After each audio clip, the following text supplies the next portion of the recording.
Dear students, welcome to Haldar E-Academy online platform. আজকে আমরা class 10 এর লেসন 1 Father's Help পড়ব। Father's Help is a story written by R.K. Narayan. R.K. Narayan, যার full form Rasipuram Krishnaswamy Iyer Narayana Swamy। দেখো R.K. Narayan, যার full form কি বললাম? রাসিপুরম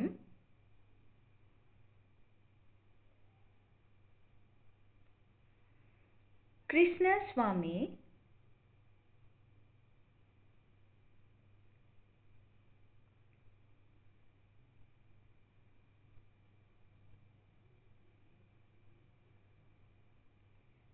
আয়ার Narayana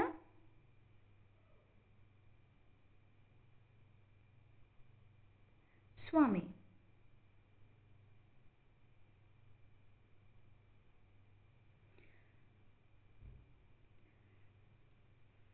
R.K. Narayan is one of the leading figures of early Indian literature in English. দেখো তৎকালীন British অধীনস্থ ভারতবর্ষের অন্যতম একজন দক্ষিণ ভারতীয় লেখক ছিলেন R.K. নারায়ণ। ভারতীয় হয়েও ইংরেজি সাহিত্যে নিজের সৃষ্টির অন্যতম নিদর্শন রেখেছেন। তাকে অনুসরণ করেছেন আরও বেশ কিছু ভারতীয় বিখ্যাত লেখক। তাদের মধ্যে অন্যতম হলেন মুলকরাজ আনন্দ এবং রাজা রাও। এবার দেখো তোমাদের টেক্সটে কি আছে, অথর সম্পর্কে আমরা একটু দেখে নিই। R.K. Narayan was born in 1906. 1906 সালে তিনি জন্মগ্রহণ করেছিলেন এবং তিনি একদম প্রথম দিককার এমন ভারতীয় ছিলেন যারা সাহস দেখিয়েছিলেন ইংরেজিতে সাহিত্য সৃষ্টি করার। His notable works include Malgudi days and the Guide. তার যে বিখ্যাত লেখাগুলির মধ্যে ছিল মালগুড়ি ডেজ এবং দ্য গাইড। এখানে আমি তোমাদের একটা কথা বলে রাখি, এই যে মালগুড়ি ডেজ, দেখো এই যে এটা একটা শহরের নাম, শহরটি পুরোপুরি কাল্পনিক। মালগুড়ি বলে কিন্তু কোনো শহরের কোনো এক্সিস্টেন্স নেই। R.K. নারায়ণ তার সমস্ত গল্পে যে কাল্পনিক শহরের কথা বলেছেন তার নামই কিন্তু মালগুড়ি, আর সেই তার সমস্ত গল্পগুলো লেখা হয়েছে এই শহরের আদলেই।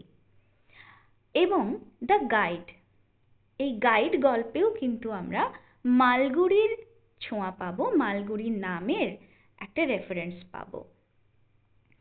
He was awarded the Sahitya Academy Award in 1958 for the Guide. তার বিখ্যাত লেখা দ্য গাইডের জন্য তাকে 1958 সালে সাহিত্য একাডেমি অ্যাওয়ার্ডে ভূষিত করা হয়েছিল। এরপরে আমরা দেখব আমাদের যে টেক্সটটা রয়েছে সেটার বিষয়বস্তু। The story and edited excerpt from Malgudi days. Excerpt মানে সংকলিত হওয়া, কোনো একটা বিশদ বিষয় থেকে বা গল্প থেকে ছোট্ট একটা অংশ তুলে ধরা। From Malgudi days, Malgudi days বলে যে সিরিজ অফ স্টোরিজটা রয়েছে সেখান থেকে একটি অংশ তুলে তোমাদের পাঠ্যপুস্তকে সংকলন করা হয়েছে। ইজ অ্যাবাউট আ ইয়াং বয়, একদম তরতাজা তরুণ অল্প বয়সী একটা ছেলে যার নাম কি ছিল? Swaminathan. Who is unwilling to go to school, যার একেবারেই স্কুলে যাওয়ার কোনো ইচ্ছে নেই। বাট ইজ ফোর্সড, দেখো কি বলা হয়েছে, but is forced by his father. কার দ্বারা ফোর্স করা হচ্ছে? তার বাবার দ্বারা ফোর্স করা হচ্ছে কি করতে? টু অ্যাটেন্ড স্কুল, স্কুলে যেতে। দেখো, টু অ্যাটেন্ড স্কুল, তোমরাও যেমনটা করে থাকো, মাঝে মধ্যে তোমাদেরও ইচ্ছে করে না স্কুলে যেতে, তাই তোমরা নানাবিধ এক্সকিউজ করো, পেটে ব্যথা, মাথা ব্যথা, দেখা যাবে সেই দিন হয়তো কোনো বন্ধুর বাড়ি যাওয়ার প্ল্যান রয়েছে, বা সেই দিন হয়তো কোথাও বন্ধুদের সাথে খেলতে যাওয়ার প্ল্যান রয়েছে, তাই বাড়িতে মা বাবার কাছে অজুহাত দাও, তাই তো? তোমরাও করে থাকো এরকম। দ্য স্টোরি এক্সপ্লোরস, গল্পটি এক্সপ্লোর করছে, তুলে ধরছে how through the events that follow, কিভাবে বিভিন্ন ঘটনার দ্বারা, থ্রু, কিসের থ্রু? ইভেন্টের থ্রু, বিভিন্ন ঘটনার দ্বারা, দ্যাট ফলো, যেটা ঘটতে চলেছে পরবর্তীতে, স্বামীজ অরিজিনাল রিজার্ভেশনস, এখানে একটা ওয়ার্ড আছে দেখো, রিজার্ভেশনস, এটার মানে কি? এটার মানে হলো পার্সোনাল ডাউট, পার্সোনাল ডাউট মানে কি? ব্যক্তিগত একটা চিন্তা, ব্যক্তিগত কিছু চিন্তা ভাবনা কারোর সম্পর্কে। অ্যাবাউট হিজ টিচার, তার শিক্ষক সম্পর্কে তার একটা নিজস্ব চিন্তা ভাবনা ছিল। সে শিক্ষকের নাম কি ছিল? স্যামুয়েল। গেট ট্রান্সফর্মড কনসিডারেবলি, যেটা পরবর্তীতে পরিবর্তিত হয়েছিল। ট্রান্সফর্মড, ট্রান্সফর্ম মানে কি? পরিবর্তিত হয়েছিল, মানে একরকম চিন্তা ছিল তার, চিন্তা বা ধারণা স্যামুয়েল যে টিচারের সম্পর্কে তার ছিল, বেশ কিছু ধারণা ছিল, সেটা পরবর্তীকালে কিভাবে পরিবর্তন হয়েছিল সেটাই দেখানো হয়েছে বেশ কিছু ইভেন্টের দ্বারা, সেটা আমরা গল্পে দেখব। চলো আমরা টেক্সটটা পড়ি। ফার্স্ট লাইনে আছে দেখো, lying in bed. Lying in bed, actually this is an example of participle. আমাদের একটু বলে রাখি গ্রামাটিক্যাল ইউসেজ, তোমরা নিশ্চয়ই পার্টিসিপল জেরান্ডের নাম শুনেছো। তো এখানে lying in bed, this is the condition of a noun, কোনো নাউনের পরিস্থিতি বোঝাচ্ছে। স্বামী যে সাবজেক্ট, তার পরিস্থিতি বোঝাচ্ছে lying in bed, সেই জন্য this is an example of present participle. শুয়ে থাকা কালীন স্বামী রিয়েলাইজড করলো। রিয়েলাইজড করা মানে কি? কোনো কিছু অনুধাবন করা বা বুঝতে পারা। কোনো কিছু বুঝতে পারা। কি বুঝতে পারলো বলো? উইথ আ শাডার, একটা কম্পনের সাথে। উইথ আ শাডার, শাডার মানে কি? কম্পন। যেন সে কেঁপে উঠল এটা ভেবে। দেখো কি ভেবে? That it was Monday morning, যে এটা ছিল সোমবারের সকাল। সোমবারের সকাল মানে বুঝতেই পারছো, নতুন একটা দিনের শুরু, স্বামীকে এবার স্কুল যেতে হবে। মাঝখানে রবিবার কেটে গেছে, সোমবার এসে গেছে, আবার স্কুলে যেতে হবে। It looked as though only a moment ago it was Friday. এটা মনে হচ্ছিল যেন জাস্ট কয়েক মুহূর্ত আগেই শুক্রবার ছিল। আমরা জানি শুক্রবার, তারপরে স্যাটারডে, সানডে, তারপরে মানডে। অনেক স্কুলে কি হয়? স্যাটারডে হাফ ডে হয়, আবার অনেক স্কুলে কি হয়? স্যাটারডে সানডে উইকেন্ডে হলিডেজ থাকে, মানডেতে আবার স্কুল শুরু হয়। তো সেরকমই স্বামী thought that perhaps the Sunday and Saturday and Sundays, both the days have elapsed so soon. খুব তাড়াতাড়ি যেন এটা চলে গেল। Already Monday was there. আবার সোমবার এসে উপস্থিত হলো। He hoped he didn't have to go to school. সে আশা করেছিল তাকে স্কুলে যেতে হবে না। at 9 o'clock, তাহলে কটার সময়? at 9 o'clock, ঠিক 9টার সময়। স্বামীনাথন ওয়েলড, ওয়েলড মানে কেঁদে ওঠা। স্বামীনাথন কেঁদে উঠল। কিসের জন্য? I have a headache. আমার মাথা ব্যথা করেছে, আমার মাথা ধরেছে। Mother generously, দেখো generously মানে খুব দয়ার সহিত, হ্যাঁ, করুণার সহিত বা দয়ার সহিত বললেন, suggested that Swami might stay at home. স্বামী বরং ঘরেই থাকা ভালো। At 9:30, when he ought to have been in school prayer hall. 9:30 তার যখন থাকা উচিত, দেখো এখানে ought to, এটা একটা modal auxiliary verb যার মানে হচ্ছে should। তোমরা সবাই জানো should, can, could, may, might, will, would, should, shall, should এগুলো সব modal auxiliary verb। তো এই ought to মানে should, যেটার বাংলা মানে হচ্ছে উচিত, উচিত সেন্সে ব্যবহার হয় ought to। At 9:30 when he ought to have been in the school prayer hall, ঠিক 9:30 সময় যখন তার উচিত ছিল বিদ্যালয়ের যে প্রার্থনা গৃহে উপস্থিত থাকা, স্বামী was lying on the bench, তখন স্বামী শুয়েছিল কিসের ওপর? বেঞ্চের ওপর। কোথায়? in mother's room। দেখো this is an example of past, this is an example of past continuous tense, তাই তো? তোমরা সবাই জানো continuous tense। Swami was lying on the bench in mother's room. স্বামী তখন শুয়েছিল মায়ের ঘরের বেঞ্চের ওপর। Father asked, বাবা জিজ্ঞাসা করলেন, have you no school today?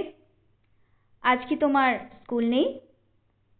Headache, স্বামী replied. স্বামী উত্তর দিল, মাথা ব্যথা। Nonsense, দেখো nonsense মানে কি? বাজে কথা। এরকম অভিজ্ঞতা নিশ্চয়ই তোমাদেরও রয়েছে। অনেক সময় তোমাদের স্কুল যেতে ইচ্ছে করে না, তখন তোমরা অজুহাত দাও, পেট ব্যথা, মাথা ব্যথা, পায়ে ব্যথা, কিছু একটা অজুহাত দিতে থাকো। আর তখন বাবা মায়েরা কি করে? এরকম ভাবে বকাঝকা করেন যে যাও, যত সব আজে বাজে কথা, এক্ষুনি যাও, স্কুলে চলে যাও, তাই তো? সেরকম ভাবে স্বামীর বাবাও কিন্তু তাকে সেইভাবেই বকাবকি করছেন। ড্রেস আপ অ্যান্ড গো, যাও পোশাক আশাক পরো আর চলে যাও স্কুলে। Headache, laugh about less on Sundays and you will be without a headache on Monday. laugh about মানে এদিক ওদিক ঘুরে বেড়ানো। আমরা বলি না বাংলায় হোহটোটো করে ঘুরে বেড়ানো। এদিক ওদিক ঘুরে বেরিয়ে কম ঘুরে বেড়াও। less on Sundays, রবিবার দিনটা একটু কম ঘুরে বেড়াও। and you will be without a headache on Monday, দেখবে তাহলে সোমবার আর কোনো মাথা ব্যথা করছে না। Swami knew how strict his father could be. strict, strict মানে কি? কঠোর, খুব কঠোর। বাবা ভীষণ কঠোর, রাগী। স্বামী তো সেটা জানতো যে বাবা কতখানি কঠোর হতে পারে।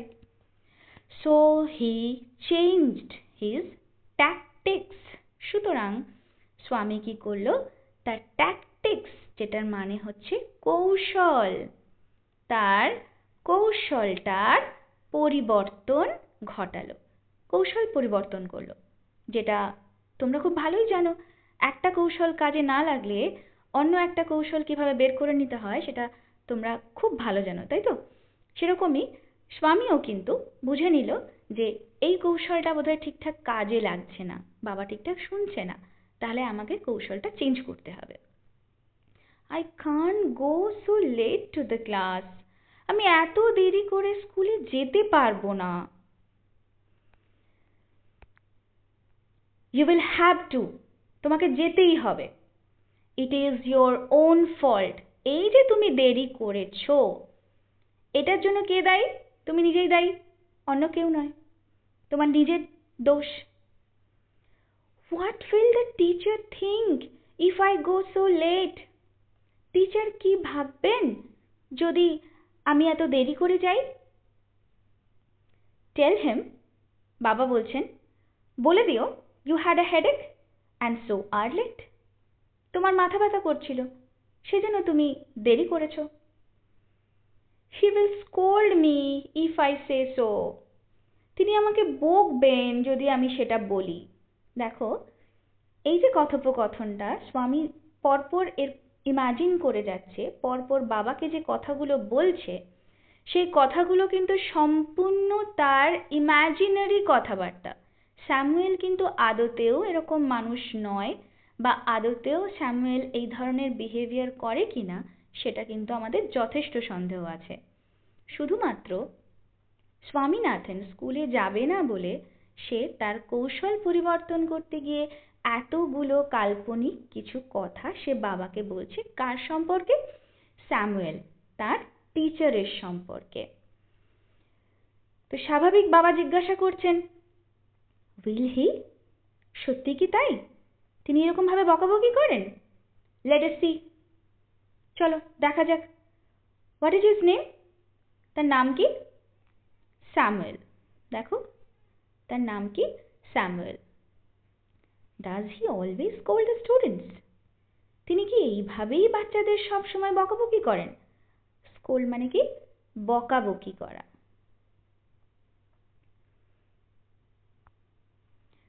হি ইজ ভেরি অ্যাংরি ম্যান। তিনি ভীষণ রাগী মানুষ। He is specially angry with boys who come in late. তিনি বিশেষত রেগে যান সেই সমস্ত ছেলেপুলেদের ওপর যারা দেরি করে ক্লাসে ঢোকে। তাহলে দেখো, সমস্ত যে কথাগুলো স্বামী তার টিচার স্যামুয়েলের সম্পর্কে বলে যাচ্ছে, সেগুলো তার নিজস্ব মনের কল্পনা থেকেই কিন্তু সে বলছে। একটা কথারও কোনো সত্যতা আমরা এখনো অবধি দেখতে পাইনি। He is so angry. If he is so angry, যদি তিনি এতটাই রাগী হন, why not tell your headmaster about it? তোমরা তাহলে হেডমাস্টারকে বলো না কেন? দেখো, এরকম ঘটনা কিন্তু তোমাদের জীবনেও হয়ে থাকে। কিরকম? স্কুলে তোমরাও যাও, গিয়ে কি করো? কখনো কখনো বন্ধুদের সাথে ঝগড়া করো, মারপিট করো। হয়তো দোষটা তোমারও আছে, কিন্তু তুমি যখন বাড়িতে গিয়ে মা বাবাকে কমপ্লেন করো, তখন নিজের দোষটা আর তুলে ধরো না, বন্ধুর দোষটাই তুলে ধরো। ও আমাকে ঠেলে দিয়েছে, ও আমাকে মেরেছে, আমার এখানে কেটে গেছে, আমার রক্ত বেরিয়েছে, অ্যান্ড অল দিস, এরকম ভাবে তোমরা কমপ্লেন করো। তখন বাবা মায়েরা তো আর ওই পরিস্থিতিতে প্রেজেন্ট থাকেন না, যার ফলে তারা কিভাবে তোমাদের রিয়াক্ট করেন? না বলেন যে তাহলে তুই ক্লাস টিচারকে কেন বললি না, তুই HM কে কেন বললি না গিয়ে। তো এরকম ভাবেই কিন্তু বাবা মারা রিয়াক্ট করেন, যেটা আমরা নর্মাল দেখে থাকি। তো এখানেও সিমিলার টাইপ অফ কন্ডিশন। স্বামীর বাবাও তাই বলছে যে যদি তিনি এতটাই রাগী হন, তিনি সবসময় স্টুডেন্টদেরকে এইভাবে বকাবকি করেন, তাহলে তোমরাই বা HM কে গিয়ে, হেডমাস্টারকে গিয়ে কমপ্লেন করো না কেন? They say that even the headmaster is afraid of him. দেখো, আবার একটা ইমাজিনারি ট্রেট বা বৈশিষ্ট্য সে বলছে তার বাবাকে, স্যামুয়েলের সম্পর্কে। সবাই বলে তাকে নাকি হেডমাস্টারও ভয় পায়। তাহলে দেখো, এখানে আফ্রেড মানে তোমরা সবাই জানো, তবু দেখো ভয় পাওয়া। তাহলে অ্যাফ্রেড মানে কি? ভয় পাওয়া। তো সবাই কি বলে? তাকে নাকি হেডমাস্টারও ভয় পায়, তাই তো? তো আজকে স্বামীনাথনের ফার্স্ট ইউনিটটা আমরা শেষ করলাম। একটু তোমাদের প্রিক্যাপিচুলেশন দিয়ে দিই, একটু স্টোরিটা ইন শর্ট বলে দিই। তাহলে স্বামীনাথন ইজ আ ইয়াং বয়, এটা অল্প বয়সী ছেলে, who did not want to go to school, যে একদমই স্কুলে যেতে চাইছে না। For this he is inventing some excuses, যার কারণে সে বেশ কিছু অজুহাত ক্রিয়েট করছে। প্রথমে সে কি বলছে? তার মাথা ধরেছে, কিন্তু তার বাবা খুবই কঠোর এবং খুবই রেস্ট্রিক্টেড, ডিসিপ্লিন। তো তিনি বুঝতে পেরেছেন স্বামীর অজুহাত। তিনি স্বামীর এই অজুহাতকে একেবারেই আমল দেননি এবং সেটাকে বাজে কথা বলে উড়িয়ে দিয়েছেন। তিনি কি বলেছিলেন বলো তো? ননসেন্স, এসব বাজে কথা, তোমার কোনো রকম মাথা ব্যথা করছে না। এবং আরো বলেছিলেন যে রবিবার দিন একটু ঘোরাফেরা কম যদি করো তাহলে দেখবে সোমবার দিন তোমার মাথা ব্যথা আর থাকবে না। এখানে আমরা একটা ওয়ার্ড দেখেছিলাম, লোফ অ্যাবাউট, তাই তো? লোফ অ্যাবাউট, একটু কম ঘোরাফেরা করো, তাহলে দেখবে সোমবার আর তোমার কোনো মাথা ব্যথা থাকবে না। তো স্বামী যখন দেখলো, when স্বামী found কি father was not going to listen to him, বাবা আজকে যে মুডে আছে, বাবা তার কোনো অজুহাত শুনবে না, তখন সে তার ট্যাকটিক্সটাকে, সে তার কি চেঞ্জ করেছিল? ট্যাকটিক্স, তাই তো? ট্যাকটিক্স মানে কি বলেছিলাম? কৌশল। ট্যাকটিক্স মানে কি বলেছিলাম? কৌশল। তার কৌশল, তার পরিকল্পনার কিছু পরিবর্তন ঘটালো। কিরকম পরিবর্তন? না, সেই কৌশল পরিবর্তন করতে গিয়ে সে তার একজন টিচার, যার নাম কি ছিল বলে ফেলো? তার নাম ছিল স্যামুয়েল, তাই তো? তো স্যামুয়েল নামক টিচারের অজুহাত দিয়েছিল। কি বলেছিল? যে Samuel is a teacher who is very angry, তাই তো? এবং বিশেষ করে তিনি তাদেরকেই বকাবকি করেন যারা কিনা দেরি করে স্কুলে ঢোকে, তাই তো? এবং শুধু তাই নয়, বাবা যখন জানতে চাইলেন যে স্যামুয়েল কি তাহলে এইভাবেই সবাইকে বকাবকি করে, তখন